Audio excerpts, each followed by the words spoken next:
오늘은 제가 퀴즈를 하나 내려고 합니다. 한번 맞춰보십시오. 예. 별로 어렵지 않습니다. 성경을 조금 집중해서 읽으신 분들, 또 예배 잘 들으신 분들, 교회 좀 다니신 분들은 금방 하실 겁니다. 나는 누구일까요? 예. 세 개의 예제를 드릴게요. 그 중에 맞춰보는 겁니다. 나는 누구일까요? 예수님께서 말씀하시기를 여자가 낳은 중에 가장 큰 자다. 예. 이 정도면 아시는 분들이 벌써 나오는 거죠. 예.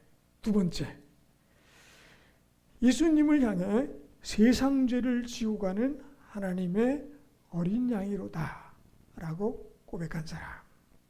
예. 세 번째, 이 세 번째까지 갔는데 모른다. 그러면 정말 모르는 겁니다. 네. 세 번째, 요단강에서 예수님께 세례를 베푼 사람. 네. 차라리 모르는 사람 물어보는 게 낫겠죠? 네. 누굴까요? 네. 혹시 아시는 분에게 제가 상을 드리려고 그랬는데 그렇게 시원찮게 이렇게 대답이 잘 안 나오는 것 같은데요. 네. 어쨌든 상은 저에게 멋있는 식사를 대접할 수 있는 권한입니다. 네, 아시고 대답을 확실하게 안 하신 거죠. 네. 어쨌든 예수님께서 30세부터 3년간 인류를 구하시기 위한 여정을 했는데 그걸 우리 공생애라고 합니다. 이 공생애 동안 하신 기적들이요, 얼마나 놀랍습니까? 불과 3년이지만 이거는 웬만한 사람 평생 해도 할 수 없는 놀라운 기적을 행하신 거죠. 그분이니까 가능하시겠습니다만, 이적 하나하나가 예수님이 어떤 분이신가를 증명하는 것들이거든요. 그럼에도 불구하고 예수님을 정확하게 이해하고 믿는 사람은 별로 없었던 것으로 성경에는 보여집니다. 제가 조금 전에 얘기했던 여인이 낳은 중에 가장 큰 자라, 예수님께서 확고하게 말씀하셨던 세례 요한조차도 확실하게 믿지 못했어요. 본인이 예수님께 세례를 드리고 그 다음 날 예수님이 지나가시는 것을 보고, 보라, 하나님의 세상 죄를 지고 가는 하나님의 어린 영이로다, 이렇게 자신이 고백했거든요. 그런데 어이없게도 어떻게 했느냐? 누가복음 7장 19, 20절에 이런 내용이 나옵니다. 요한이 그 제자 중 둘을 불러 주께 보내어 이르되, 오실 그이가 당신이오니까 우리가 다른 일을 기다리오리이까 하매, 그들이 예수께 나와 이르되, 세례 요한이 우리를 보내어 당신께 여쭈보라고 하기를 오실 그이가 당신이오니까 우리가 다른 일을 기다리오리이까 하더이다. 이게 뭐예요? 우리가 생각해 좀 어이가 없죠? 근데 여러분 아세요? 이게 사람이라는 거예요. 때로는 그럴 수 없는 사람이 그 믿음에 있어서 파탄을 일으키는 것을 우리는 간혹 봅니다. 저 사람이 그게 인간이라는 거예요. 세례 요한 얼마나 대단한 분입니까? 이미 구약 성경에 예언이 되어 있는 선지자 중에 선지자, 그런 분인데도 불구하고 본인이 예수님께 세례까지 하고 본인이 고백했음에도 불구하고 예수님을 향해서 제자들을 보내기를 그분이 당신입니까? 아닙니까? 기다려야 됩니까?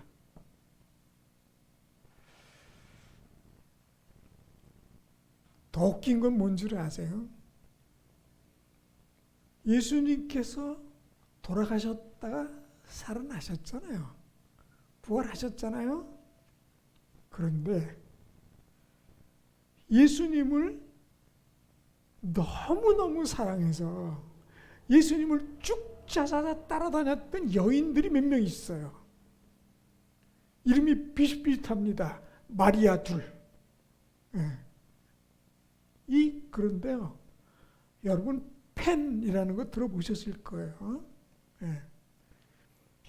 이 팬들은요, 좋아하는 가수나 여인이 있으면요, 정말 모르는 게 없을 정도예요.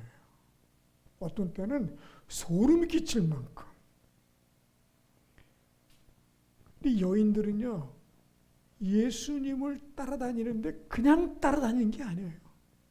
팬이라면 이런 팬이 없어요. 스토커 같이요. 끝까지. 언제까지나. 자기 인생을 다 버려가면서까지. 근데 막상 예수님 부활하셔서 나타났는데 몰라봐요. 그게 가능할까요? 아무리 꼼꼼해도 어둠 이 복도에서 저는 여러분 보면 알 것 같은데. 그런데 그 새벽에요. 이제 워낙에 날이 밝은 그 새벽에 예수님 보고도 몰라봤어요. 그리고 훌쩍훌쩍 울면서 그분을 보면, 예수님을 보면서 예수님 십자가 졌으면 혹시 시신을 가져갔으면 내달라고 칭얼칭얼대요. 더 웃긴 건 또 뭔지 아세요? 오늘 우리 이 교동문에 읽었는데요. 수많은 사람들이 모여서 있는 그 다락방에 예수님이 나타나니까 다 기절초풍하나요? 귀신이라고 소리 지르면서. 이미 소식을 들었어요. 예수님 부활했다고. 그럴 리 없다고 생각한 거예요. 도저히 사람의 머릿속에 죽었던 사람이 살아나는 것은 없는 거예요. 있을 수가 없습니다. 그럼 예수님께서 평소에 무슨 말씀을 하셨냐? 내가 이제 죽어 3일 만에 다시 살아날 거야. 반복해서 말씀하셨어요. 그런 거는요, 이 다 날아갔어요. 우리 믿는 자는 믿음을 갖는다는 건 다른 게 아니에요. 들은 것을 잘 새겨서 그대로 믿고 살아가는 거예요. 아멘 안 하는 건 뭐예요? 한번 따져보자는 거예요? 뭐예요 지금? 예? 여러분 이게 얼마나 중요한지를 아셔야 돼요. 네? 예. 예수님께서 그렇게 평소에 한마디도 안 하셨으면 덜컥 놀랐을 거예요. 나중엔 예수님 보고도 눈막 꿈뻑꿈뻑 죽은 생선 눈깔하고 있으니까 주님께서, 야, 영혼이라는 것은 살이 없고 뼈가 없어. 나중에는 그 얘기를 듣던 도마가 자기 없을 때 예수님이 나타났으니까 약간 삐지기도 하고, 사람이 좀 그렇잖아요. 내가 있을 때 뭐가 좀 있어야 되는데 자기 없을 때 예수님께 나타나셨다가 그 다음에 쑥 사라지셨어요. 그러니까 그 얘기를 듣고 툴툴댔을 거예요. 원래 도마가 좀 그런 인간이긴 해요. 약간 의심스럽고 그런 사람들 좀 있어요. 같은 교회를 다녀도 내가 봐야 믿어? 그리고 만져봐야 믿겠는데? 그리고 난 예수님 이 손 이거 못 박은 거 그거 손 목구멍에 손을 넣어봐야 돼. 옆구리 이렇게 창을 찔렀다며 나 꼭 그 손을 넣어봐야 믿겠는데? 이러고 말이죠. 예수님 다시 짠 나타나셨어요. 그 도마가 꿈벅꿈벅 했죠. 이거 얘기해 놓은 게 있으니까 예수님께 도마를 불러요. 도마야, 색깔 좀 뜨끔하죠. 사실은 지가 한 얘기도 있잖아요. 지가 좀 그렇죠. 저보다 나이가 좀 많으시네요. 그분이. 죽고 말 거 아닙니까? 그분이. 도마야, 만져볼래? 만졌는지 안 만졌는지는 안 나와 있어요. 그래서 도마는 만졌을 것 같아요. 쓱 걷으세요. 예수님 식스팩이었는지 모르겠어요. 근데 식스팩이었을 것 같긴 해요. 너무 고생을 많이 해서 살이 쫙 빠져가지고요. 예, 쓱 만져봐라. 근데 어느 쪽 옆구리인지는 아세요? 이쪽일까요? 이쪽일까요? 네, 오른쪽 옆구리입니다. 왜요? 심장을 터뜨릴 때요. 예, 어디를 찔러야 로마 군병들이 예수님의 심장을 터뜨리는 줄 알아요. 그래야 완전히 죽으니까. 이쪽 옆구리로 심장 터뜨리기가 쉽지 않아요. 예, 이렇게 들어가야 돼요. 뼈를 피해서 푹 찔러서 빼니까 물과 피가 쫙 쏟아지는데 이 내장에 있는 내장과 함께 심장이 터진 거예요. 그 옆구리 창자국을 만져봐야 되겠다는 거예요. 만져봤을 것 같아요. 그 예수님께서 권고하시죠. 나를 보지 않고 믿는 자는 복이 있도다. 아니 뭐 남의 일이니 아멘이 될 리가 없죠, 그죠? 예, 그냥 예. 근데 여러분 믿으세요? 믿어지십니까? 이게 축복이라는 겁니다. 만져보셨어요? 혹시 주님 부활하신 장면을 목격했습니까?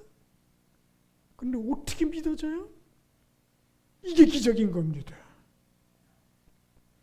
이게 안 돼서 지옥으로 쓸려가는 사람이요.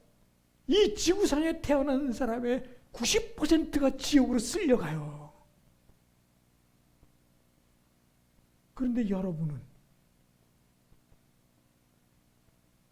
아무리 봐도 이쁜 게 없는 것 같은데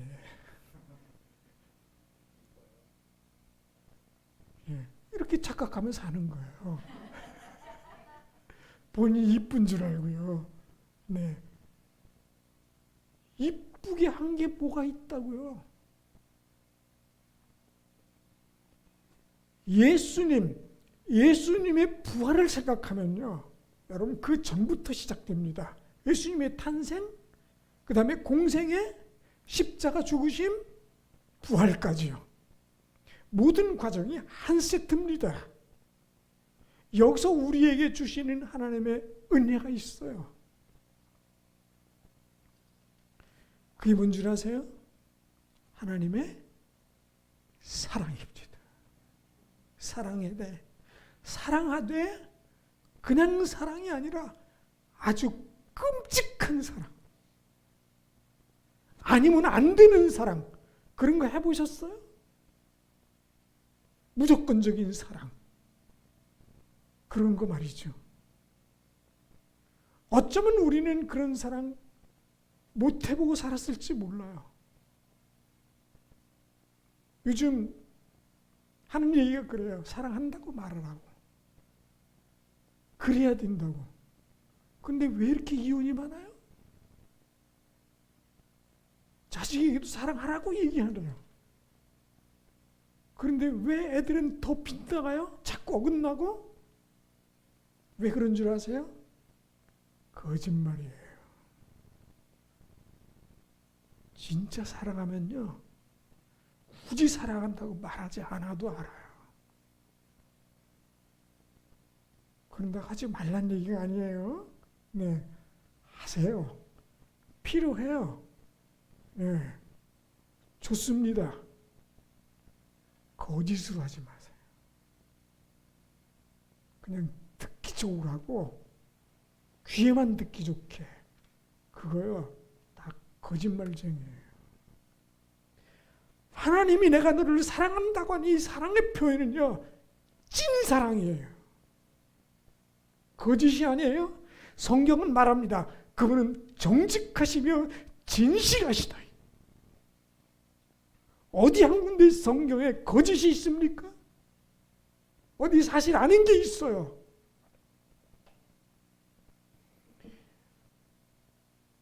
말로만 하는 사랑이 아닙니다.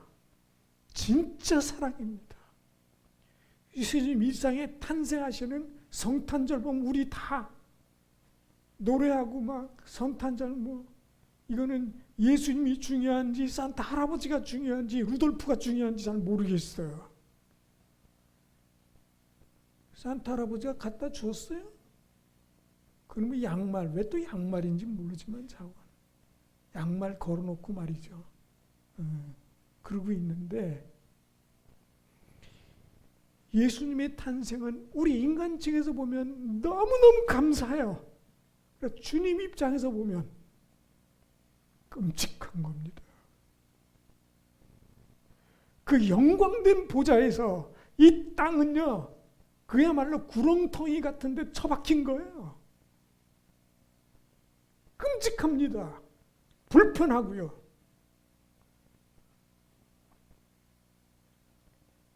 그냥 그렇게 살다가 돌아가시면 괜찮은데 그것만 있는 게 아니에요. 공생의 3년 동안 사람들의 대우가 어땠습니까?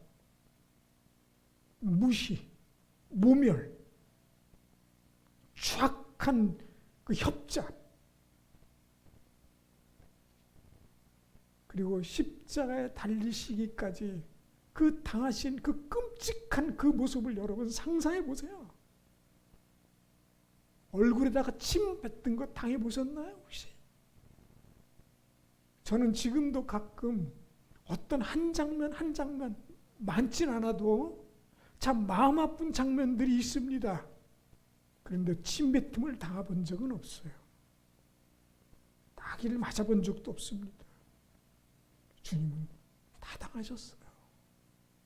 침뱉음 당하고. 네가 그리스도라며. 그럼 기적 한번 보여봐.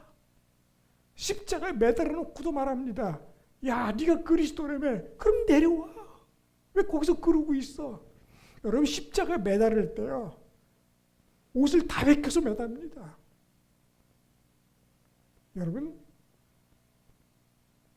혹시 여기 여자분들 말이죠. 여자분들 혹시 혹시 여름에 해변에 가보셨는지 모르지만 비키니 입어보셨어요? 입으셨는지 모르지만 야, 그거 창피해서 입을 수 있을까요? 젊은 애들 말고 젊은 애들도 그렇고요. 저는 남자인데 그 하이 팬티 하나만 입고 벗고 저는 못하겠던데. 그러니까 신시대 사람은 아니에요. 네. 근데 여러분 가보세요. 요즘은 웬만한 여성들은 다 비키니 입고 다닙니다. 당당해요. 부끄러움이 없어요. 그게 가린 거라고. 그런데 도덕성이 높은 사람일수록 부끄러움을 알아요. 예수님을 다 벗겨놨어요. 여러분 예수님 그 십자가에 달린 그 장면 뭐 그림이든지 보면 이렇게 뭐 가려놨죠. 그게 그냥 그림으로 가려놓은 거지 실제로는요 다 벗겼어요. 얼마나 창피하고 부끄러우셨을까. 그거보다 더 수모되는 것은 따귀를 때리고 말이죠. 찰싹찰싹 때리면서 말이죠. 그거는요 채찍으로 온몸에 피가 멍이 든 것보다 더 수치스러운 거예요.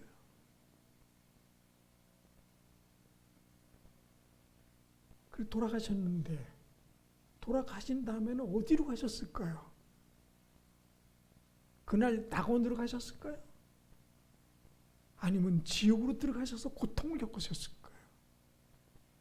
우리 기독교의 정통 해석은 지옥에 들어가셔서 인간의 모든 죄를 거기서 탕감하셨을 것이라고 그렇게 생각합니다.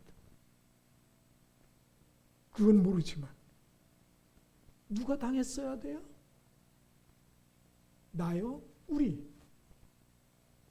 근데 우리는 교회에서 조금만 문제 있다 하면 뭐가 있다면 그놈의 성질이 팍 해가지고요 못 견디잖아요. 그래서는 예수님의 탄생, 우리는 신나서 찬송하지만 사실은 그 현장은요, 예수님 입장에서 생각해 보면 너무너무 끔찍한 구렁텅이로 처박힌 장면이에요. 일생 살아가신 장면도 그렇고요, 공생애 동안도 그렇고 십자가에서 죽으신 것도 그렇습니다. 부활, 그런 차서 부활이 우리에게 주는 의미는 뭔가 하는 거예요. 부활의 의미는요, 희망입니다. 참된 희망 말이에요. 있을지 모르는, 있기를 바라는 막연한 소망이나 희망이 아니라 진짜 참 희망. 이것 때문에 우리가 이곳에 앉아 있는 거예요. 이것 때문에 주님께서 돌아가신 거예요. 그리고 살아나신 거예요. 세례 요한조차도 그 머릿속에, 예수님의 제자들까지 그 머릿속에 부활이라는 그 사실 자체가 아예 없었어요. 그건 불가능한 거니까, 있을 수 없는 거니까. 그런데 살아나셨어요. 무슨 말씀입니까? 우리도 부활할 수 있음을 메시지를 주시는 거예요. 우리도 살 수 있다는 거예요. 주님은 그걸 말씀하십니다. 나를 믿는 자는 영원히 죽지 않는다는 거예요. 죽었다고 해도 다시 살아난다는 거예요. 이 부활. 예수님의 말씀이 참되고 진실하다면 이 말씀도 참여해야 합니다. 다른 것에 거짓말이 있다면 이것도 의심해 볼 만해요. 그러나 그분의 말씀이 사실이었고 그것이 실제 역사였다면 이 말씀도 사실인 겁니다. 그래서 참 희망이에요. 거짓이 없으니까요. 가짜가 없으니까요.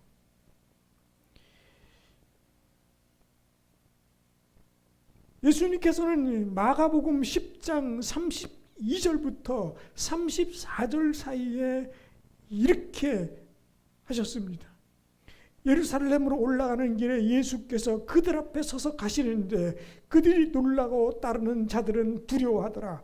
이에 다시 12제자를 내리시고 자기가 당할 일을 말씀하여 이르시되 보라 우리가 예루살렘에 올라가노니 인자가 대제사장들과 서기관들에게 넘겨짐에 그들이 주기로 결의하고 이방인들에게 넘겨주겠고 그들은 능욕하며 침뱉으며 채찍질하고 죽일 것이나 그는 3일 만에 살아나리라 하시니라. 이미 본인이 죽으실 걸 아셨어요.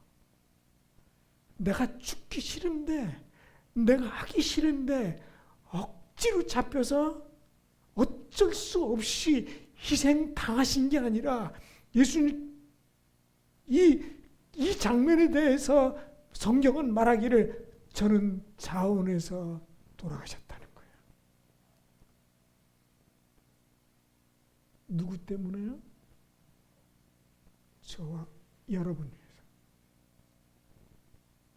조금 힘들다고, 조금 어렵다고 그만두고 내팽겨치고 자존심 상해가지고 울고 짜증나고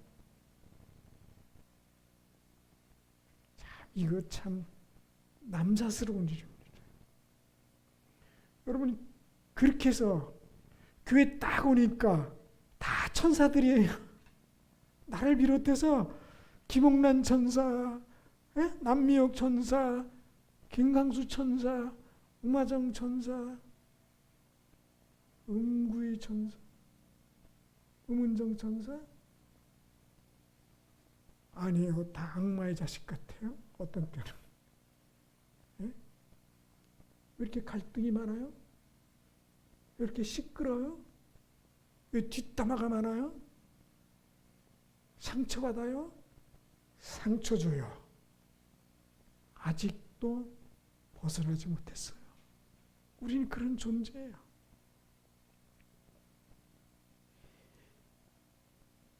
우리는 나가야 할 방향이 있습니다. 예수님의 탄생, 공생의 십자가 죽으심, 부활, 승천을 통해서 우리에게 주신 메시지가 있어요. 거기서 주저앉아서 거기서 복닥복닥하면서 한 발도 못 나가고 매일 그 상태에서 도돌이표 같은 인생을 살라는 것이 아니에요.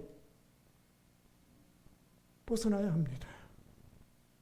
이겨야 합니다. 극복해야 됩니다. 그래서 오늘 성경은 말씀합니다. 그러므로 우리가 그리스도의 도의 초보를 버리고 죽은 행실을 회개함과 하나님께 대한 신앙과 세례들과 안수와 죽은 자의 부활과 영원한 심판에 관한 교훈의 터를 다시 닦지 말고 완전한 대로 나아갈지니라. 도대체 완전한 데가 어딘데요? 우리 인간에게 완전한 것을 기대할 수 있습니까? 솔직하게 없습니다. 그건 꿈도 꿀 수 없는 것입니다. 그러나 목표는 거기여야 합니다. 완전함. 무슨 완전함이요? 주님께서 바라시는 그 완전함이에요. 못할 수 있어요? 그거 한다고도 우리 말할 수 없습니다. 그러나 그것이 우리의 추구하는 방향이어야 합니다. 그것이 우리가 나아가야 할 방향이고 거기를 향해서 나아가야 합니다. 매일 성령의 열매를 맺히면서 살아야 돼요. 그래서 주님께서 원하시는 초보가 아니라 날마다 성숙하고 성장한 모습을 보여야 하는 것입니다. 교회 처음 나온 사람이 딱 봤을 때 참 은혜롭다. 뭔가 모르는데 교회를 들어왔는데 참 은혜롭다. 감사하다. 이런 생각을 갖도록 우리가 해야 되는 거예요. 근데 교회에 오래 살면 살수록 상처되고 아프고 우리는 표현 못하지만 누군가는 피를 흘려서 뚝뚝 떨어져 나가요. 교회를 버리고 교회를 떠나가고. 제가 몇 개월 전에 어떤 분을 만났는데요. 그분이 수원에서 신앙생활 하다가 수원이 아니라 제가 처음은 기억 못하는데 안산으로 이사 갔어요. 안산 교회에서 또 그런 일이 있어서 교회를 그만두었어요. 그리고 그분이 하는 얘기입니다. 이제 너무 멀리 와서 못 갈 것 같아요. 누가 그렇게 만들었을까요? 교회 밖에서요? 아니요, 교회 안에서요. 목회자 때문에, 장로 때문에, 성도 때문에 이 끔찍한 일이 왜 일어나는 거예요? 누구 때문에 일어나는 거예요? 과거에 도의 초보도 떼지 못한 상태로 계속해서 도의 초보에서 머물러 있어요. 뛰지 못해요. 머물러 있는 거예요.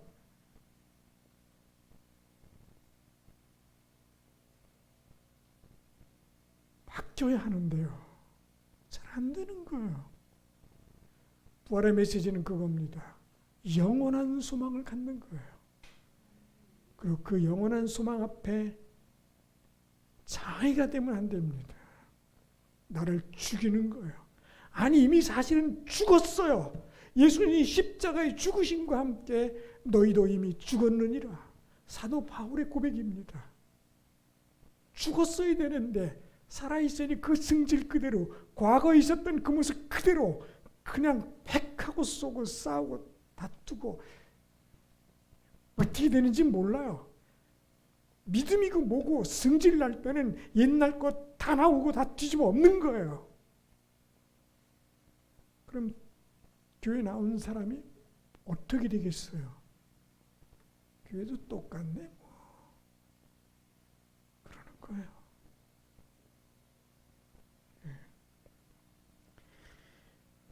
나아갈 수 있기를 바랍니다. 나가야 합니다. 나가지 못하면 죽는 거예요. 왜요? 그 자리에 머물러 있으니까요. 나는 예수님을 믿는다고 하지만 예수를 믿는다는 게 뭐예요? 나의 죽음인 거예요. 주님께서 대신 죽으셨는데 내가 죽지 못했으니까 내가 그냥 남아있는 거예요. 옛날에 내가.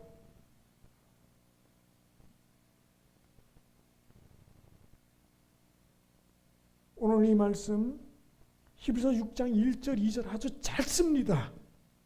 그러나 이 말씀 깊이 새겨야 합니다. 정말 깊이 새겨야 됩니다. 죽은 행실 걷어내야 합니다. 그리고 영원한 심판에 대한 교훈의 털을 완전히 닦아야 합니다. 그리고 한 발 한 발 나가서 정말 주님 원하시는 그곳까지 머물러 그곳까지 성장해서 그곳에 머물러 계시기를 바랍니다. 다시 기도합니다. 주님, 저희는 부족하고 연약합니다. 그러나 부활을 통해서 참된 소망을 저희들에게 주셨습니다. 그 예수님의 십자가의 공로가 너무 커서 씻지 못할 죄가 없으며 씻지 못할 죄의 가짓수가 없으며 아무리 큰 죄, 아무리 많은 죄의 횟수가 있어도 깨끗이 용서해 주실 것을 믿습니다.